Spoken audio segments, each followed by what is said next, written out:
नमस्कार साथियों, स्वागत है आप सभी का अनअकैडमी पर। मैं हूं अंकित अवस्थी। कैसे हैं आप?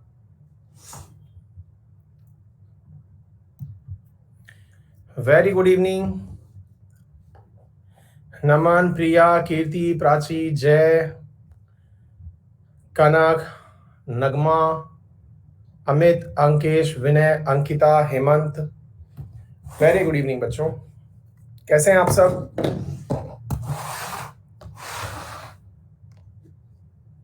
All well?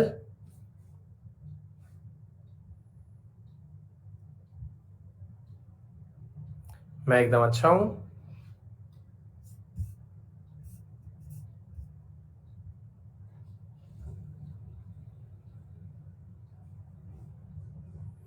रावण जो मैंने बताया हुआ है वही सही है बेटा, है ना?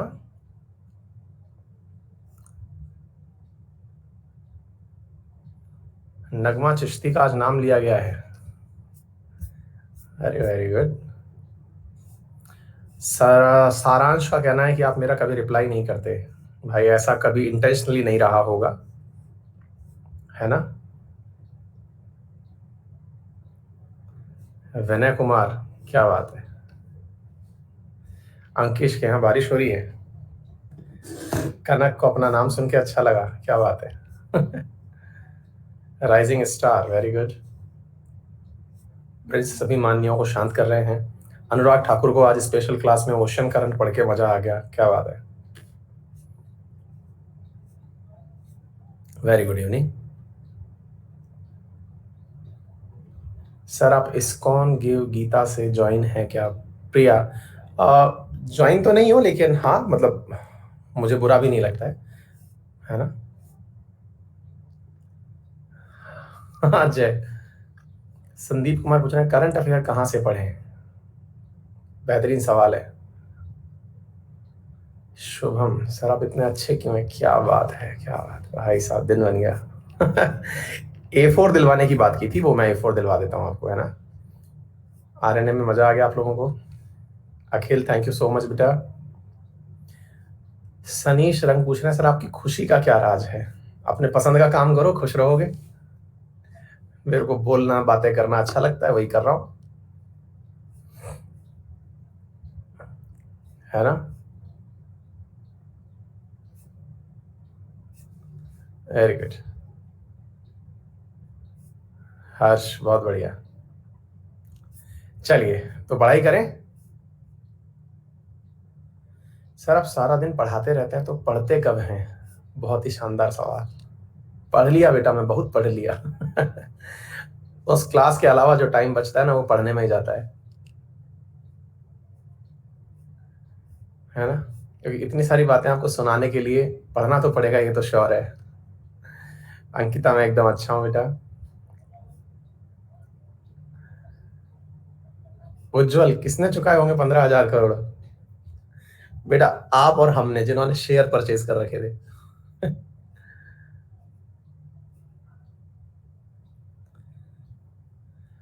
अमित महतो लिख रहे हैं सर, टाइम मैनेज नहीं हो रहा है, लोड बहुत है, क्या करें? भाई टाइम मैनेज करने के लिए प्रायोरिटाइज करिए चीजों को, कौन सी चीज पढ़नी है, कौन सी नहीं पढ़नी है। बुक में कितने मंथ का करंट होगा? 1 महीने का, हर महीने का, दीपक परमार, है ना? महीने के हिसाब से। अजीत, इतना पॉजिटिव कैसे रहे? ऐसा नहीं है, लोगों से मिलते रहेंगे, सकारात्मकता आती रहेगी। नगमा, बिल्कुल अरु से मिलवाएंगे। चलिए तो शुरू करते हैं आज के सेशन को। जैसा कि आप सभी को ज्ञात है, कल हम राज्यपाल महोदय के बारे में जानकारियां प्राप्त कर रहे थे। जो भी विद्यार्थी जुड़े हैं उन्हें हम बता दें कि हमारी पढ़ाने के तरीके में शुरुआती 5 मिनट गॉसिप का होता है, जिसमें हम एक दूसरे के हालचाल जानते हैं, पूछते हैं कि और भैया बताओ क्या चल रहा है जीवन में। पता चलता है कि सब ठीक ठाक है तो फिर हम पढ़ना शुरू कर लेते हैं। फिर 40 मिनट पढ़ते हैं। 40 मिनट के दौरान अगर ऐसा लगता है कि हाँ, ये 40 मिनट में कोई डाउट आया जो हमने पढ़ाया, तो हम क्लास में उसको एंटरटेन कर लेते हैं। अदरवाइज फिर क्लास के अंत में फिर कोई सवाल बचता है तो वो ले लेते हैं। बुक स्टोर पर अवेलेबल होगी क्या? यार एक्चुअली कहना थोड़ा मुश्किल है, क्योंकि अभी मार्केट पूरी तरह ओपन नहीं है, लेकिन ऑनलाइन उपलब्ध हो जाएगी, आप डाउनलोड कर पाएंगे उसे। मतलब इस चीज का तो व्यवस्था कर दी गई है ना? चलिए, फर्स्ट वीक ऑफ जुलाई। चलिए सुनिए साथियों, तो क्या है पूरी कहानी। तो हम स्टेट लेजिस्लेटिव के बारे में बात कर रहे हैं और उसके अंदर हमने आप लोगों को जो बातें बताई, कल तक हम राज्यपाल के बारे में कुछ बेसिक बातें कर चुके थे। हम लोगों ने उसके बारे में जो ताकतों की अध्ययन की है वो हमें पता चल चुके थे। लेजिस्लेटिव तथ्य तक मैं आपको बता चुका था और यहां तक मैं आपको सारी बातें बता चुका था, है ना। आज जो हम बात करने वाले हैं that is judicial power. Judicial power को आज हम डिस्कस करेंगे और सबसे बड़ा सवाल यहीं पर बनता है, राष्ट्रपति वर्सेस राज्यपाल। देखिए जब हम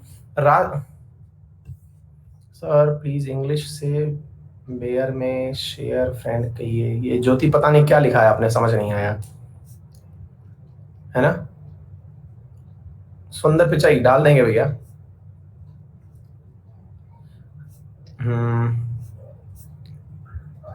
ठीक है, अभी फिलहाल के लिए पढ़ लें।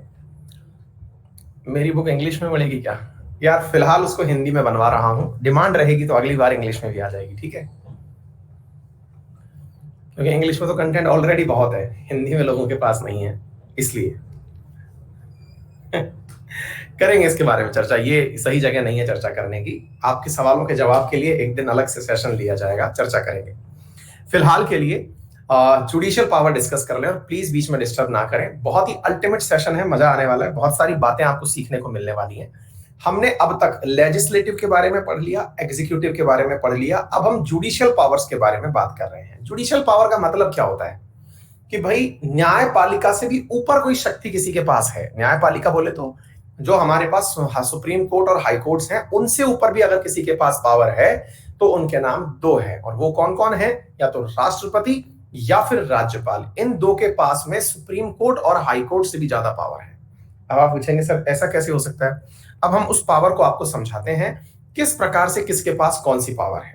सुप्रीम कोर्ट किसी भी व्यक्ति को कैसी भी सजा सुनाए, राष्ट्रपति उस सजा को बदल सकता है। ये तो हो गया राष्ट्रपति की पावर। ऐसे ही अगर हाईकोर्ट ने किसी को सजा सुनाई किसी स्टेट लॉ के ऊपर, तो राज्यपाल उस सजा को बदल सकता है। ये पावर हुई राज्यपाल की। तो कहने का मतलब ये हुआ कि न्यायपालिका से भी ऊपर अगर कोई बैठा हुआ है जिसको सजा बदलने की ताकत जिसके पास है, वो ये दो व्यक्ति हैं, ठीक है। इन सजाओं में सामान्यतया जो बातें ली जाती हैं वो क्रिमिनल ऑफेंसेस से संबंधित हैं। क्रिमिनल ऑफेंसेस से मतलब हुआ कि ये वो सजाएं हैं जिसमें किसी व्यक्ति को फांसी की सजा दी गई हो, आजीवन कारावास की सजा दी गई हो।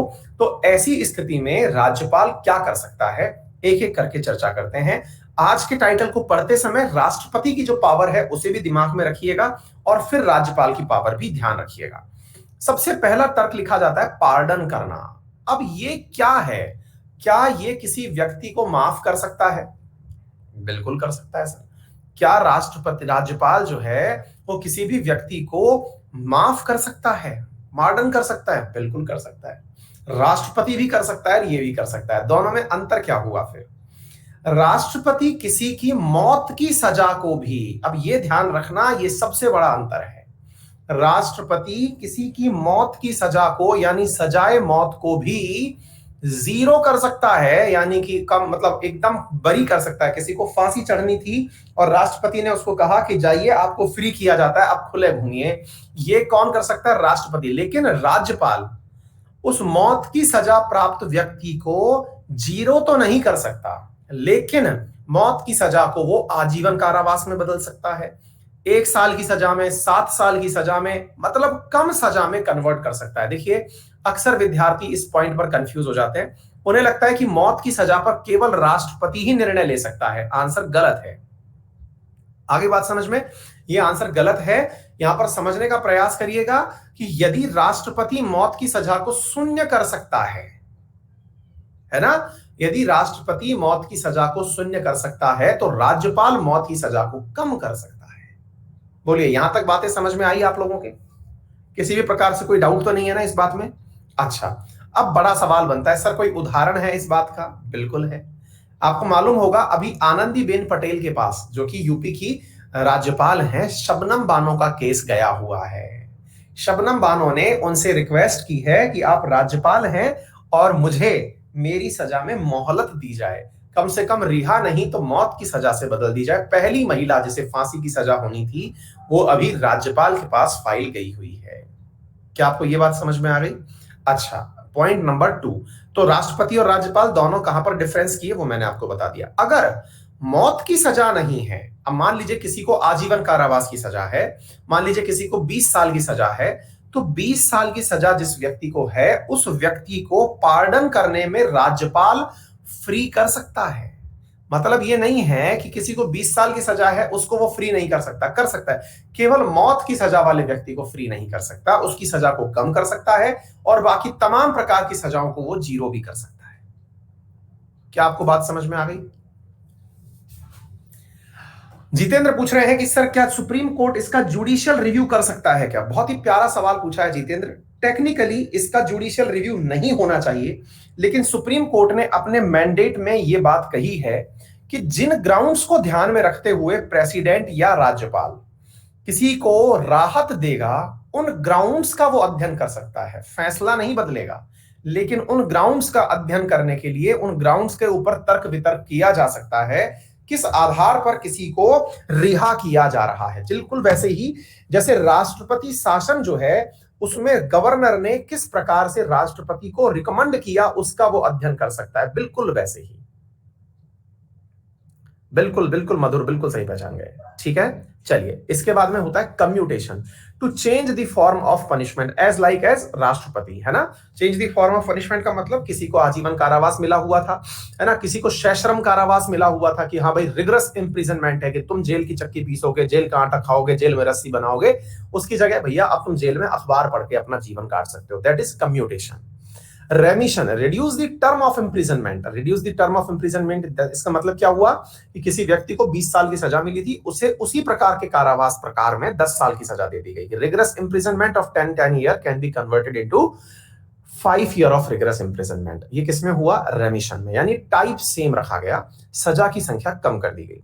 Respite, award lesser punishment than original punishment by the looking at the special condition of the convict. मतलब लेट्स से कि अगर कोई भी व्यक्ति विकलांग है या फिर महिला प्रेग्नेंट है, मानसिक रूप से अवसाद में है, वृद्ध है, युवा है, कोई ना कोई ऐसी कंडीशन है जिसको ध्यान में एडिशनली रखा जा सकता है, इन दैट केस उसकी सजा को ओरिजिनल परमिशन से कम कर दिया जाएगा किसी स्पेशल कंडीशन को ध्यान में रखते हुए। इन स्पाइट ऑफ दैट, मतलब इस प्रकार को रेस्पाइट को आप ऐसे समझिए, in spite of that you are fit for the punishment. Reprieve का मतलब क्या है? Stay the execution of the awarded sentence for a temporary period. That means आपको रात को सजा होनी थी, अब आपकी सजा को पोस्टपोन कर दिया गया है अनिश्चित काल के लिए, कि सजा तो होनी है लेकिन आज नहीं 4 दिन बाद होगी, इस टाइप से अगर कह दिया जाए तो, या फिर अनिश्चित काल के लिए स्थगित कर दिया जाए तो ये हो गया रिप्राइव। तो कहने का अर्थ क्या हुआ? ये सारे के सारे टाइप वो हैं जो राष्ट्रपति के पास भी थे। जिन्होंने मेरे साथ बैठकर राष्ट्रपति पढ़ा है उन्हें एग्जैक्टली ये सारे के सारे टर्म याद आ गए होंगे। एक बार थम्स अप कर दीजिए। मैंने जल्दी से इसलिए बताए हैं क्योंकि बहुत डिटेल में मैं ऑलरेडी बता चुका हूं, हर एक चीज को बहुत व्याख्या के रूप में मैं सिखा चुका हूं। डन है? अच्छा, लेकिन एक बात और पकड़िएगा, राज्यपाल और राष्ट्रपति की ताकत में कहां अंतर आता है? 3 मुख्य अंतर हैं। मुख्य अंतर कौन कौन से हैं? नंबर 1, इसे आप अलग से चाहे तो लिख सकते हैं, नोट्स में शायद या ना मिले। केवल 3 मुख्य अंतर हैं जो मैं राष्ट्रपति वर्सेस राज्यपाल में आपको बताना चाहूंगा, प्रेसिडेंट वर्सेस गवर्नर में बताना चाहूंगा। नंबर 1, राष्ट्रपति किसी भी प्रकार के पनिशमेंट को माफ कर सकता है, यानी कि क्राइम केंद्रीय विषय पर हो, राज्य विषय पर हो, राज्य समवर्ती सूची के विषय पर हो, कैसा भी क्राइम हो, उस क्राइम के ऊपर निर्णय ले सकता है। वहीं गवर्नर राज्य की सूची से या राज्य के क्षेत्र में किए गए क्राइम के ऊपर ही निर्णय ले सकता है। ऐसा नहीं है कि राजस्थान में क्राइम हुआ हो और उत्तर प्रदेश के राज्यपाल उसे माफ कर दें। ऐसा नहीं है कि शबनम बानो का केस जो उत्तर प्रदेश में हुआ उसको राजस्थान के कलराज मिश्र माफ कर दें। पॉइंट नंबर 1, यानी कि यहां पर एरिया मैटर करता है। ओनली रेस्पेक्टिव स्टेट जिसमें क्राइम हुआ है, केवल वहीं पर ही डिसीजन गवर्नर ले सकता है। पहला और मोस्ट इंपॉर्टेंट पॉइंट है, अक्सर हम इसे भूल जाते हैं। नंबर 1। नंबर दूसरा पॉइंट जो आपको पता होना चाहिए, दैट इज राष्ट्रपति मतलब जो फांसी की सजा है, हैंग टिल डेथ वाली जो सजा है, उसे कन्वर्ट कर सकता है शून्य में। किसको? डेथ पेनल्टी को शून्य में कन्वर्ट कर सकता है। वहीं पर गवर्नर डेथ पेनल्टी को 0 तो नहीं कर सकता, लेकिन उसे कम कर सकता है। क्या आपको मेरी बात समझ में आ गई? Number 2 point. नंबर तीसरा पॉइंट जो आपको पता होना चाहिए और वो क्या है, राष्ट्रपति मिलिट्री कोर्ट। बिल्कुल, यदि आपको याद हो तो 2 दिन पहले ही हमने कुलभूषण जाधव केस में आपको पाकिस्तान की मिलिट्री कोर्ट के बारे में बताया था, याद होगा। यानी कि जो फौज होती है उसकी अपनी न्यायालय होती है, उसके अपने कानून होते हैं, उसकी अपनी कोर्ट होती है, उसके अपने फैसले होते हैं और उनके फैसलों को कोर्ट मार्शल कहा जाता है ना। उसके जो रिगरस फैसले होते हैं उन्हें कोर्ट मार्शल के नाम से जाना जाता है और कहा जाता है कि फौज की सबसे खतरनाक सजा कोर्ट मार्शल है, जिसमें बहुत ही मतलब बेइज्जत करके, एक प्रकार से समझिए जलील करके आदमी के जो स्टार्स हैं वो छीने जाते हैं। मतलब उसको बहुत एम्बेरस किया जाता है कि तुमने देश के साथ गद्दारी की। ठीक है ना, ठीक है। तो यहां पर प्यारे साथियों, मिलिट्री कोर्ट के फैसले को बदलने का जो निर्णय है वो कौन करता है, उसको बदल देने की ताकत भी कौन रख सकता है, प्रेसिडेंट रख सकता है। क्या आपको बात समझ में आ गई। वहीं पर गवर्नर मिलिट्री कोर्ट के फैसले को बदलने की पावर नहीं रखता। बोलिए, क्या आपको यहां तक बातें समझ में आ गई। ये 3 ही मेजर डिफरेंस है, अदरवाइज इसके अलावा कोई भी बात यहां पर नहीं है। किसी को यहां तक कोई भी डाउट हो तो बताएं, कोई भी डाउट किसी भी प्रकार का हो तो बताएं।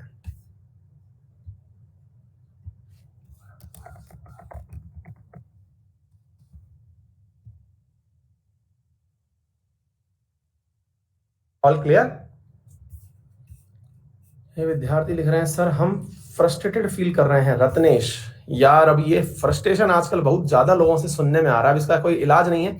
लास्ट में बतिया लेंगे भैया फ्रस्ट्रेशन के ऊपर भी थोड़ा बहुत, है ना। मतलब टेक्निकली अभी तो कोई समय नहीं है लेकिन ठीक है, अगर आप चाहेंगे तो बतिया लेंगे भैया इसके ऊपर भी, है ना। मतलब अभी पढ़ने दो, क्योंकि मैं फ्रस्ट्रेटेड फील नहीं कर रहा हूं, अंत में बतियाएंगे। थोड़ा सा फिजिकल वर्कआउट करो, बच जाओगे फ्रस्ट्रेशन से। जिसको भी बहुत ज्यादा फ्रस्ट्रेशन आए ना, सरल तरीका है कि जितना हो सके दंड पहले, जितना हो सकता है दौड़े, इतना दंड वर्कआउट करे कि भैया मतलब फ्रस्ट्रेशन भी कहे कि गलत आदमी से पाला पड़ गया है। ठीक है, चलिए अब चलते हैं कॉन्स्टिट्यूशनल पोजीशन ऑफ गवर्नर क्या है। ठीक है ना, हाँ जी। Cabinet ministerial advice is binding on the president, but state cabinet ministerial advice is not binding on the governor. ये बहुत ही अल्टीमेट बात है।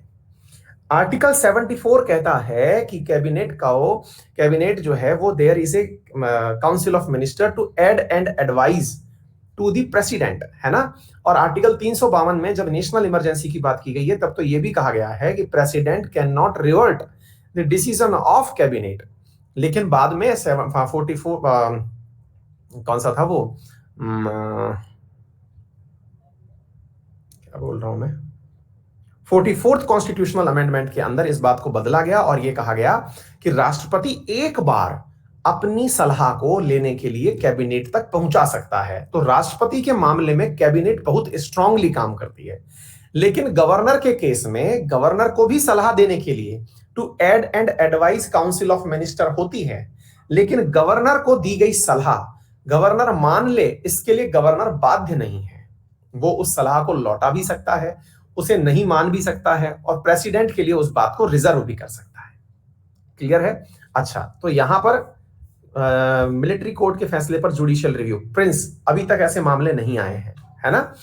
Constitution made it clear that whether a matter fall within the governor's description और not, the decision of the governor is final. बहुत ही ultimate line है।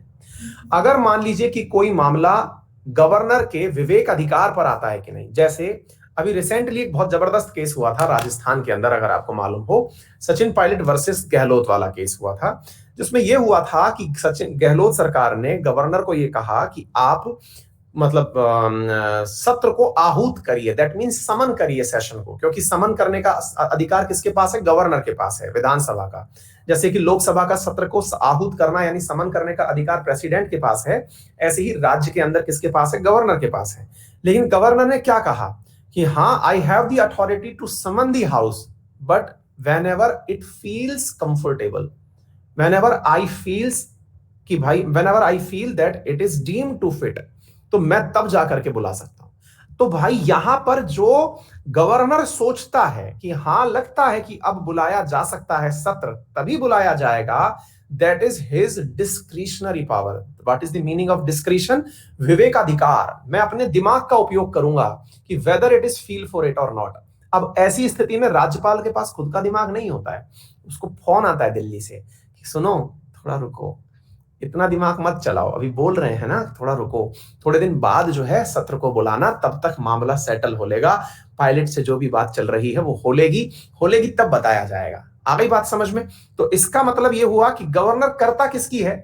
करता तो केंद्र की ही बात है, लेकिन ऑफिशियली दिखाता क्या है? मैंने खुद का दिमाग लगाया है, कहीं भी पेपर पे ये नहीं लिखा हुआ है कि गवर्नर केंद्र की बात मानता है, लेकिन वास्तविकता आप सब परिचित हैं, क्योंकि वो प्रसाद पर्यंत है प्रेसिडेंट के। प्रसाद दिया गया है तो लिया भी जा सकता है, और लेते समय टिकाया भी जा सकता है कि चलो भैया ट्रांसफर किया गोवा आपका। आ गई बात समझ में?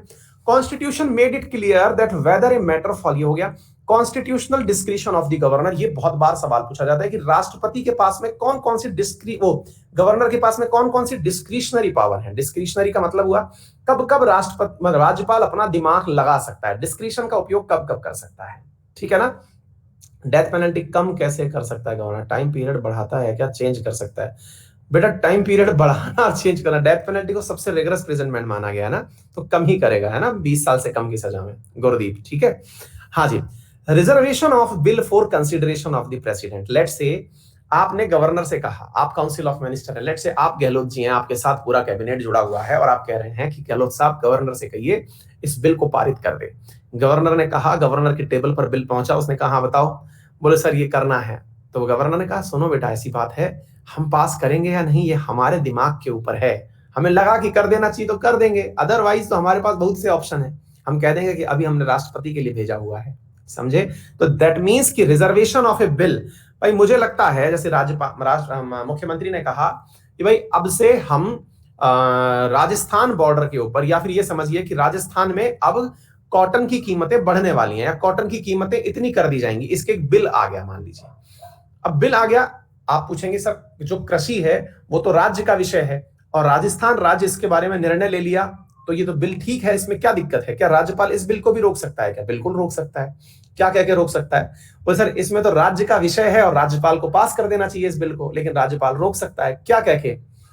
भाई मैं इसलिए रोक रहा हूं कि तुमने अगर कीमतें बढ़ा दी कॉटन की, तो पड़ोसी राज्य वाले भी तुम्हारे यहां कॉटन बेचने आएंगे, इसलिए पड़ोसी राज्यों के साथ में व्यापार की जो स्थिति है वो राज्यों के अंदर बिगड़ जाएगी, और अगर ऐसी बिगड़ गई तो इंटर स्टेट रिलेशन खराब हो जाएंगे, और इंटर स्टेट रिलेशन खराब हुए तो ये अगेन सेंटर का विषय है, तुम्हारा है ही नहीं। तो मुझे लगता है कि इस बिल के पास करने से दो राज्यों के बीच के संबंध बिगड़ सकते हैं, इसलिए ये मामला किसके पास जाएगा? राष्ट्रपति के पास। लो कर लो बात। क्या आपको बात समझ में आ रही है? क्या आपको मुद्दा समझ में आ रहा है? मतलब गवर्नर के पास ऑल राइट रिजर्व टाइप की चीजें हैं, वो चाहे तो किसी भी बिल को रोक सकता है। जैसे मान लीजिए कि सर एक बिल लेके आ रहे हैं कि राजस्थान में बेरोजगारों को बेरोजगारी भत्ता मिलेगा, समझ गए? अब तुम बोले बेटा रोक के दिखाओ इस बिल को, ठीक है, बिल को रोक के दिखाना है तो गवर्नर के पास पहुंचा, सर वो बेरोजगारी भत्ता देना है, गरीब मतलब बेरोजगार हैं लोग उनको देना है। राज्यपाल के पास पहुंचा, लाइए बेरोजगारी का क्राइटेरिया क्या है बताइए। बोले सर बेरोजगारी का क्राइटेरिया यह है कि 5 साल से जिनको जॉब नहीं मिली। तो बोले आप being an state you cannot discriminate on the basis of birth of place, और बर्थ ऑफ प्लेस के आधार पर कोई स्टेट यानी state shall not discriminate any person on the basis of origin और the birth of place. How can you discriminate? In that case आपने फिर से राज्य की परिभाषा को प्रभावित कर दिया, क्योंकि आपने राज्य में विभेद कर दिया, तो केवल राजस्थान के ही लोगों को क्यों, जो भी बेरोजगार है उसको मिलेगा। तो बोले सर हरियाणा के बेरोजगार भी आएंगे, यूपी के बेरोजगार भी आएंगे। क्या आपको मेरी बात समझ में आ गई? अभी यदि आपको याद हो तो देखिए हरियाणा राज्य ने अभी क्या किया कि वहां के ही लोगों के लिए 75% रिजर्वेशन दे दिया। तो जब सरकार के साथ में ट्यूनिंग में होता है गवर्नर, तब तो हर चीज पर सही काम होता है ना? फिर तो केवल वो मामला सुप्रीम कोर्ट में ही जाता है, सुप्रीम कोर्ट ही डिसीजन लेती है कि क्या करना चाहिए क्या नहीं करना चाहिए, क्योंकि ये तो आपस में मिलजुल लिए हैं और ऐसा ही होता है ना? लेकिन अगर सरकार के साथ ट्यूनिंग में नहीं है तो मामले फंसते हैं। उदाहरण के रूप में आप बहुत सारी बातें सीख चुके हैं, ठीक है ना? चलिए यहां पर to determine amount payable by autonomous tribal district council by state of Assam Meghalaya Tripura Mizoram ATMM। अब भाई शेड्यूल 6 कुछ याद आ रहा है? मतलब ये हुआ ऑटोनोमस डिस्ट्रिक्ट ट्राइबल काउंसिल का मतलब क्या है?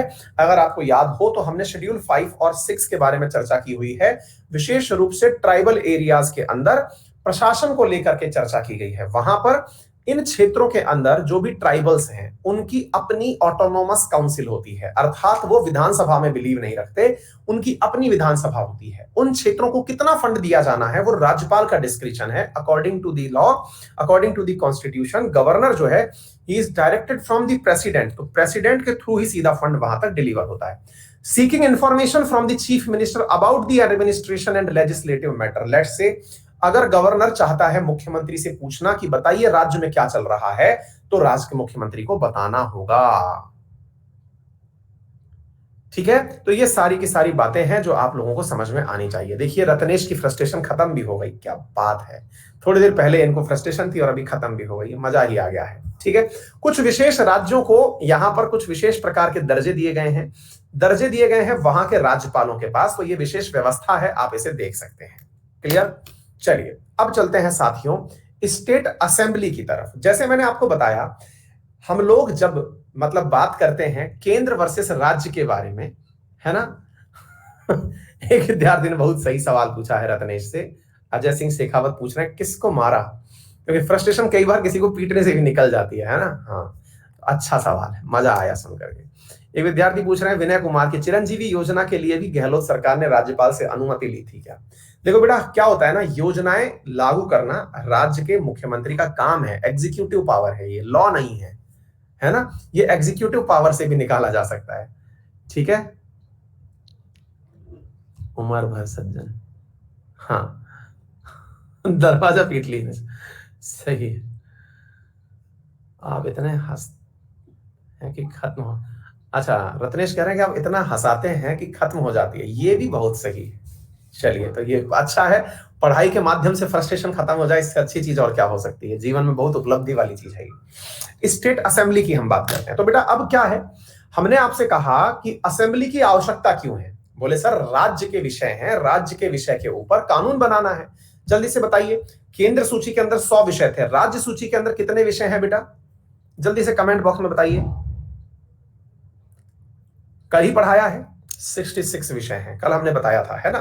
अच्छा, तो राज्य सूची के ऊपर कानून बनाने के लिए आपको विधायकों से उसकी परमिशन लेनी होगी, इसके लिए विधानसभा की आवश्यकता होगी। कई राज्यों में विधानसभा और विधान परिषद दोनों होती हैं और कई राज्यों में केवल विधानसभा होती है। तो फिलहाल अभी हम किसके बारे में चर्चा कर रहे हैं, विधानसभा के बारे में बात कर रहे हैं। भारत में 28 राज्य हैं, 28 राज्यों के पास विधानसभा अपनी अपनी है। वहीं दूसरी ओर भारत के पास 8 यूनियन टेरिटरी हैं, उनमें से 2 के पास में क्या है, विधानसभा उपस्थित है। ठीक है बेटा, चलिए तो इतनी बात हमको समझ में आ गई। तीसरी जम्मू कश्मीर है, जब उसके पास बन जाएगी विधानसभा तो हम चर्चा कर देंगे। क्लियर? अब हम बढ़ते हैं साथियों कि कितनी स्ट्रेंथ हो सकती है। एक बार इस पर भी सवाल पूछा गया है, मल्टीपल टाइम पूछा गया, एक बार नहीं कई बार पूछा जाता है। जैसे स्ट्रेंथ अधिकतम कितनी है 600, मिनिमम कितनी है 500, मिनिमम कितनी है 60।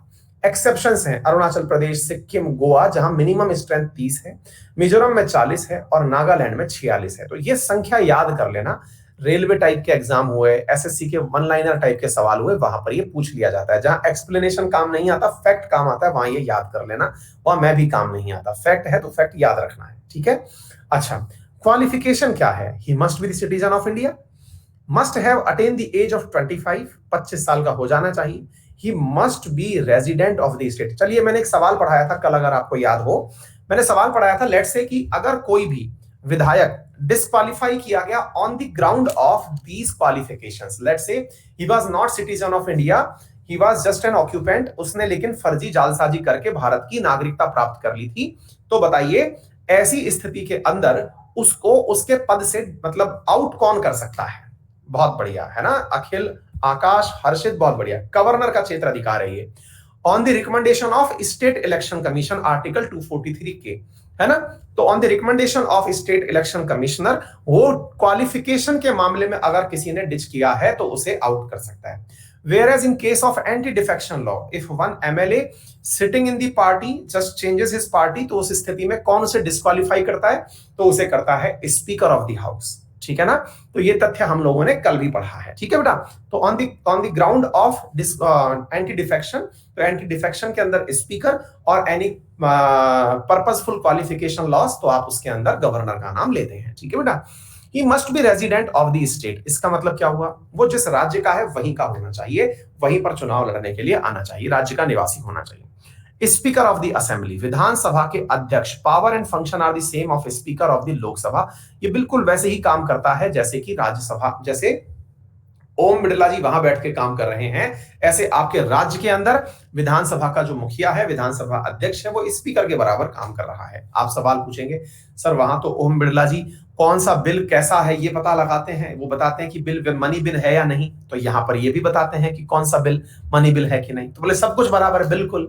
ये भी उतनी ही इज्जत देके बोलते हैं माननीय बैठ जाइए नहीं तो भगा देंगे, मतलब ये भी उतनी ही इज्जत देके बात करते हैं। बोले अच्छा अच्छा अच्छा अच्छा, गवर्नर सेम स्टेट का नहीं होना चाहिए, ठीक है ना। अच्छा, टेन्योर कितना होता है, 5 साल का होता है। ये सवाल क्यों पूछा जा रहा है टेन्योर कितने साल का होता है, क्योंकि विधानसभा में और लोकसभा में 5 साल का कार्यकाल है, वही राज्यसभा और विधान परिषद के अंदर जो कार्यकाल है ये 6 साल का है ना, इसलिए यह शब्द बताया गया है।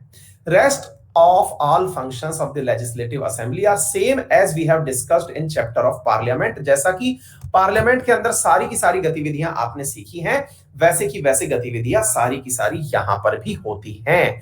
यहां पर कुछ राज्यों के अंदर लिखी गई संख्या आपके साथ साझा की गई है, कौन से राज्य के अंदर कितनी कितनी असेंबली में सीटें हैं। जैसे राजस्थान में 200 हैं, ये फैक्चुअल डेटा सवाल है, इसको देख करके पूछ लिया जाता है कि सबसे ज्यादा सीट किसके पास है, सबसे कम सीट किसके पास है। इस प्रकार से ये सवाल कई बार पूछ लिया जाता है, ठीक है। यहां तक आपको बात समझ में आ गई होगी, किसी भी प्रकार की कोई दिक्कत हो तो बताइएगा। अब हम चल रहे हैं विधानसभा नहीं विधान परिषद की यात्रा पर। विधान परिषद बोले तो स्टेट लेजिस्लेटिव काउंसिल, अंग्रेजी गलत लिखा हुआ है, भाषा सही है, लेजिस्लेटिव काउंसिल, इसके बारे में चर्चा कर रहे हैं। रिसेंटली करंट में यह विषय चर्चा में रहा है क्योंकि ममता बनर्जी ने कहा है कि वो पश्चिम बंगाल के अंदर विधान परिषद का निर्माण करना चाहती हैं। उम्मीद है आपको ये तथ्य याद होगा। किसी को भी अगर किसी प्रकार की कोई आपत्ति हो तो हमें दर्ज कराए। लेजिस्लेटिव असेंबली के बारे में अगर आपको ध्यान हो तो मैंने ये बात कुछ दिन पहले ही पढ़ाई है। क्यों पढ़ाई है लेजिस्लेटिव काउंसिल के बारे में, क्योंकि ममता बनर्जी ने कहा कि वो अपने राज्य में लेजिस्लेटिव काउंसिल बनाना चाहते हैं। अब सवाल यह है कि लेजिस्लेटिव काउंसिल भारत के केवल 6 राज्यों के पास है, बाकी राज्यों के पास नहीं है, तो क्या हर राज्य अपने लिए लेजिस्लेटिव काउंसिल बना सकता है? और बना सकता है तो बना क्यों नहीं लेता? फिर केवल 6 ही ने क्यों बना रखी है, 28 की 28 क्यों नहीं बना लिए? बहुत ही लॉजिकल सा सवाल है। और 6 ने बना रखी है, कुछ लोग चाहते हैं कि बनाया जाए और कुछ लोग चाहते हैं कि खत्म कर दिया जाए। जैसे आंध्र प्रदेश वाले चाहते हैं कि हमारी लेजिस्लेटिव काउंसिल खत्म कर दो, वहीं पर चाहते हैं आंध्र प्रदेश की, क्या बोलते हैं, पश्चिम बंगाल वाले की हमारी बना दो। चल क्या रहा है ये, मतलब ये है क्या, पपेट है क्या कोई, जिसके मन में आया जिसने चाहा बजा दिया, क्या है ये? तो अब इसके पीछे का थोड़ा लॉजिक समझिए साथियों। अगर मैं आपको प्रैक्टिकल ग्राउंड पर बात बताऊं तो वो सुने, और फिर मैं आपको बाकी बातें बताऊंगा, है ना। प्रैक्टिकल ग्राउंड तो ये होता है, देखो अंदर की बात बताऊं तो अंदर की बात ये है कि अगर आपको बहुत सारे लोगों को खुश करना है तो लोग खुश होने के लिए सत्ता में आना चाहते हैं, सरकार में आना चाहते हैं, और सरकार में आना चाहते हैं तो ऐसे पदों पर आना चाहते हैं जहां पर कोई एग्जाम ना देना पड़े। और उन पदों में से एक है एमएलसी का पद, मेंबर ऑफ लेजिस्लेटिव काउंसिल का पद। यह एकदम गिफ्टेड पद होता है। गिफ्टेड का मतलब राज्यपाल ने कुछ नॉमिनेट कर दिए, कुछ बेरोजगारों ने नॉमिनेट कर दिए, कुछ टीचर्स ने नॉमिनेट कर दिए, टाइप से। इस प्रकार से बताएंगे कौन कौन क्या क्या नॉमिनेट करता है। अच्छा, दूसरा कारण बताएं अंदर की बात। कई बार ऐसा होता है कि जो चीफ मिनिस्टीरियल कैंडिडेट है वही चुनाव जीत करके नहीं आ पाता, जैसे कि आज में ममता बनर्जी के साथ हुआ। ममता बनर्जी खुद चुनाव हार गई, तो चुनाव हार गई तो वो मुख्यमंत्री बन कैसे पाएंगी? तो मुख्यमंत्री बनने के लिए भारतीय संविधान ने 6 महीने के लिए तो उन्हें अलाउ कर रखा है, लेकिन चूंकि लेजिस्लेटिव काउंसिल में वो नॉमिनेट की जा सकती हैं और नॉमिनेट होने के बाद वो मुख्यमंत्री का पद धारण कर सकती हैं, इसलिए एक बाईपास रूट भी होता है। अच्छा, लेकिन जब इन लोगों से पूछा जाता है कि भाई एक बात बताओ, तुम लोगों ने लेजिस्लेटिव काउंसिल क्यों बनाना चाहते हो, तो फिर पता है राज्य के राजनेता कौन सा जवाब देते हैं, क्योंकि राजनेताओं को तो वो जवाब देना है ना जिससे कि उनका भी बात ऐसा लगे कि हाँ देखो कितना अच्छा सोचते हैं सब हमारे लिए। तो राजनेता लोग कहते हैं कि हम लेजिस्लेटिव काउंसिल इसलिए बनाना चाहते हैं क्योंकि इसके बहाने हम अपने राज्य में, राज्य की राजनीति में प्रबुद्ध लोगों को लेकर आना चाहते हैं। प्रबुद्ध बोले तो बुद्धिजीवियों को लेकर के आना चाहते हैं, लिटरेट, लॉरेट, जो साइंस के विषय में योग्यता रखते हो, आर्ट्स में योग्यता रखते हो, हैं लिटरेचर में योग्यता रखते हो, सोशल मूवमेंट से जुड़े हो, कोऑपरेटिव मूवमेंट से जुड़े हो, ऐसे लोगों को राज्य के अंदर प्रतिनिधित्व जब दिया जाएगा, सरकार का जब वो हिस्सा होंगे, तो सरकार और ज्यादा डाइवर्सिफाइड होकर के निर्णय लेगी। जब राज्य के मतलब शिक्षक मिलकर के किसी व्यक्ति को चुनकर भेजेंगे, हैं जब राज्य के विधायक किसी व्यक्ति को चुनकर भेजेंगे, जब राज्य के ग्रेजुएट युवा केवल वोट देकर किसी को चुनकर के भेजेंगे, तो जरा विचार करिए कि वो कितना बड़ा परिषद होगा। वो तो बिल्कुल लॉर्ड्स हाउस हो गया भाई साहब, यानी कि वो उच्च सदन जैसा हो गया। और हम लोग उस एमएलसी को उच्च सदन का व्यक्ति मानते हैं, 6 साल का कार्यकाल मानते हैं, कहते हैं कि सबसे ऊंचे पद पर बैठा हुआ है। क्या आपको मेरी बात समझ में आ गई? यहां तक बात समझ में आ गई? बिल्कुल हाउस ऑफ लॉर्ड्स यानी उच्च सदन जैसी योग्यता। बोले अच्छा ये कहानी है? बोले हाँ। बोले सर कितने लोग बैठाए जा सकते हैं इसके अंदर? बोले किसके अंदर? स्टेट लेजिस्लेटिव काउंसिल में। तो साथियों जितने लेजिस्लेटिव असेंबली में सीटें हैं उसकी 1/3 सीटें या न्यूनतम 40 सीटें तय की गई हैं लेजिस्लेटिव काउंसिल में। लेट्स से 300 सदस्य संख्या है अगर आपकी लेजिस्लेटिव असेंबली में, तो 100 सदस्य संख्या अधिकतम हो सकती है लेजिस्लेटिव काउंसिल में। क्योंकि करना धरना इनको कुछ है नहीं, जनता का प्रतिनिधित्व 0 है, लेकिन फिर भी ये खुश करने के लिए बनाया गया एक सदन होता है।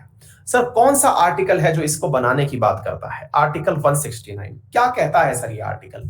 ये आर्टिकल कहता है कि स्टेट लेजिस्लेटिव असेंबली जो है वो स्पेशल मेजॉरिटी के माध्यम से चुन सकती है। स्पेशल जो लेजिस्लेटिव असेंबली है वो स्पेशल मेजॉरिटी से वोट दे करके ये डिसाइड कर सकती है कि हमें अपने लिए लेजिस्लेटिव काउंसिल चाहिए या नहीं चाहिए।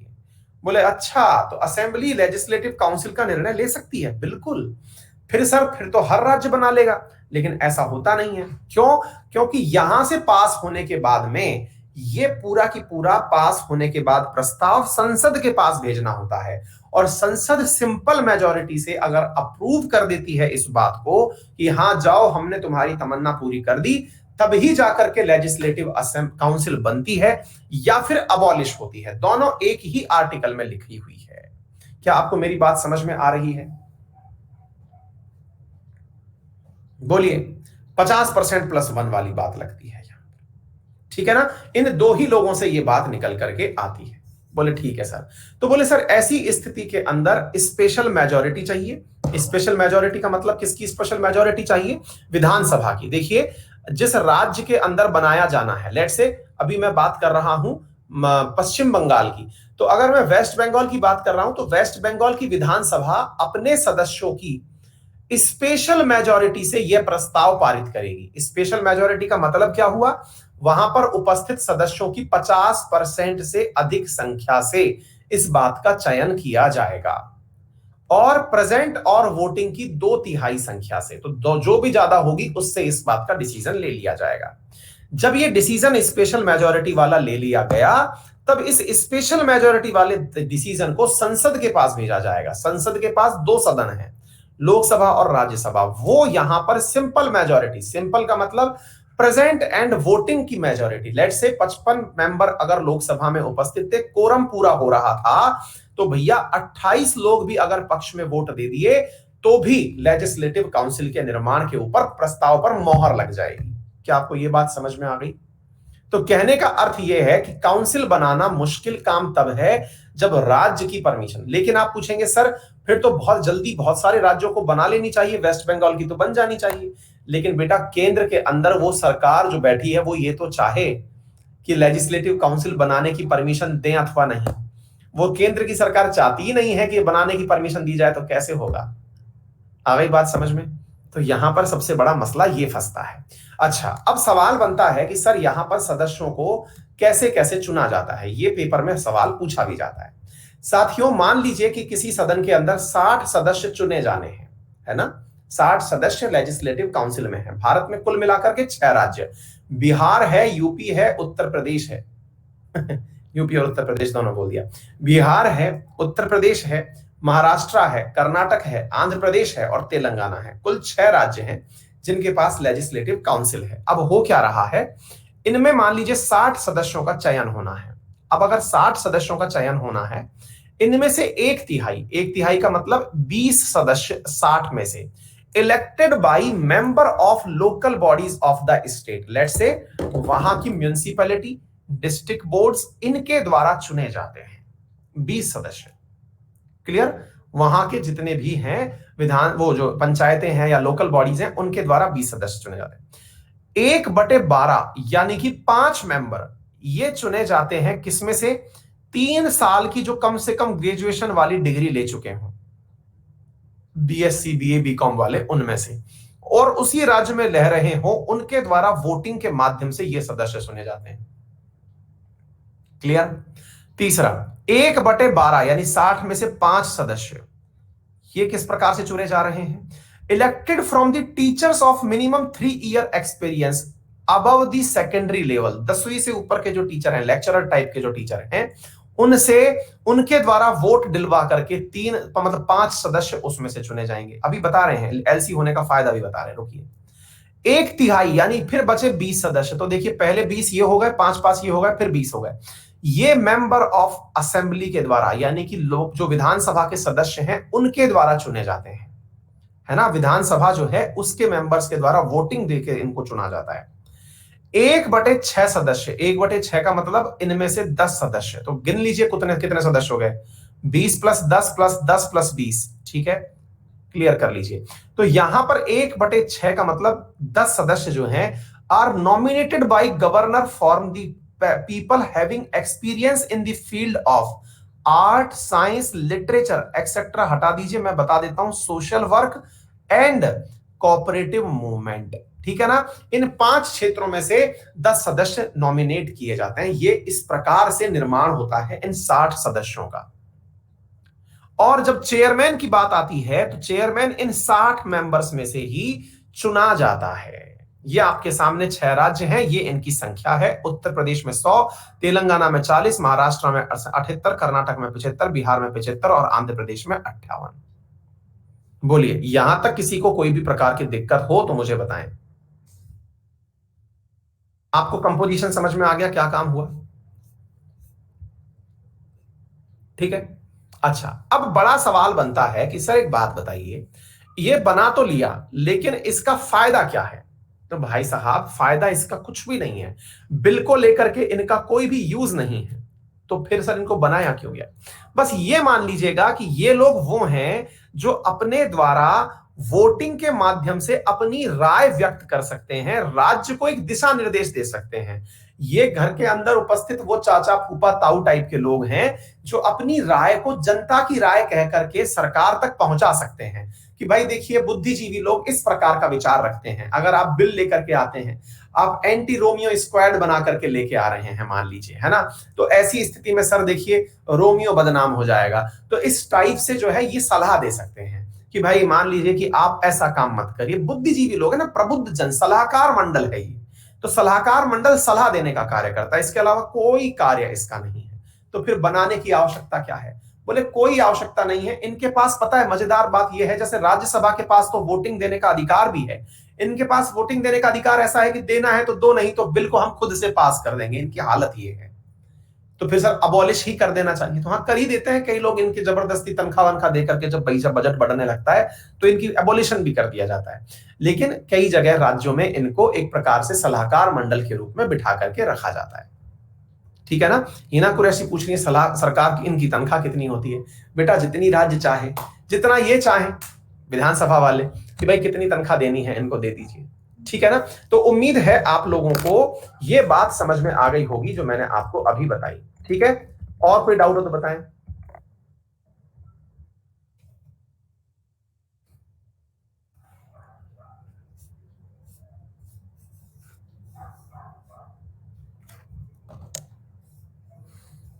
इनकी क्वालिफिकेशन क्या होती है? बेटा क्वालिफिकेशन के बारे में मैंने आपको बता दिया ना कि क्वालिफिकेशन इनके अंदर जो भी बताई गई हैं कि भाई कोई टीचर होना चाहिए तो 3 साल का टीचर होना चाहिए, ग्रेजुएट होना चाहिए तो 3 साल से ऊपर का ग्रेजुएट होना चाहिए, साइंस लिटरेची इन चीजों के अंदर इसने काफी महारत हासिल कर रखी हो, इस प्रकार का फीचर इनके साथ चाहिए।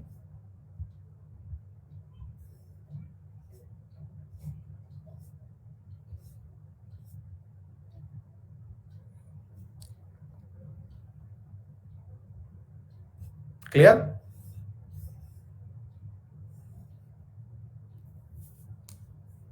डन। इसका पीडीएफ तो यहीं से डाउनलोड कर लोगे। कल क्लास का टाइमिंग 2 बजे का बता रहा है भाई साहब, ये क्या हो रहा है, ये क्या हो रहा है भाई, ये क्या हो रहा है। 2 बजे तो हम कोई क्लास व्लास नहीं लेंगे, ये जबरदस्ती में ऑटो शेड्यूल हो गया हो तो पता नहीं। अरे हाँ भाई,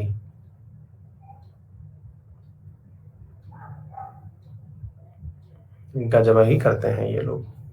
हम इसको रीशेड्यूल कर देते हैं भाई, ठीक है ना। बाकी तो सब सही चल रहा है, इसको उठा करके 20 के बाद डाल देते हैं। 17, 18, 19 को ही डाल देते हैं ना, इसको मेगा क्यों जा रखी है। 21 को डाल देते हैं इसको, ठीक है। ये टीम नहीं करती है, ये सॉफ्टवेयर करता है, ठीक है। A4 मिल जाएगा, रुक जाइए रुक जाइए।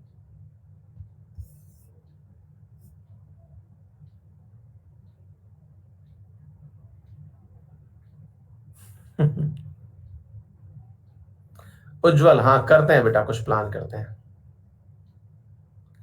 20 तारीख का संडे पड़ रहा है क्या यार? संडे को तो हम वैसे ही क्लास नहीं लेते हैं। अच्छा, फिर 20 तारीख की भी क्लास लगा रखी है। नहीं, क्या चल रहा है भाई हमारी, गजब चीज है यार। सैटरडे संडे वैसे हम क्लास नहीं लेते हैं। करते हैं गुरु, कुछ प्लान करते हैं। 17 तारीख, कल 2 बजे वाली क्लास को 6 बजे कर देते हैं ना कल तो। अरे सही तो है, तो कल की क्लास को कल ही शाम को 6 बजे कर देते हैं यार, क्या दिक्कत है। रुकिए, बैठिए, कुछ दिन बतियाइए, अभी करते हैं। ये कल की तारीख हुई 17, कल का टाइम हुआ 6 और टाइम भी है 6 PM।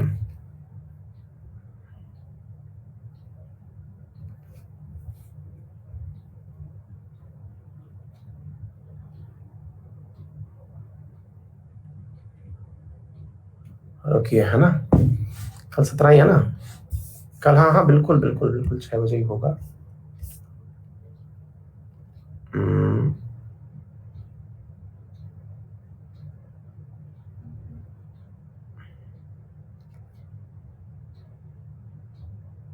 डन, मैसेज आ गया होगा, ठीक है। चलिए,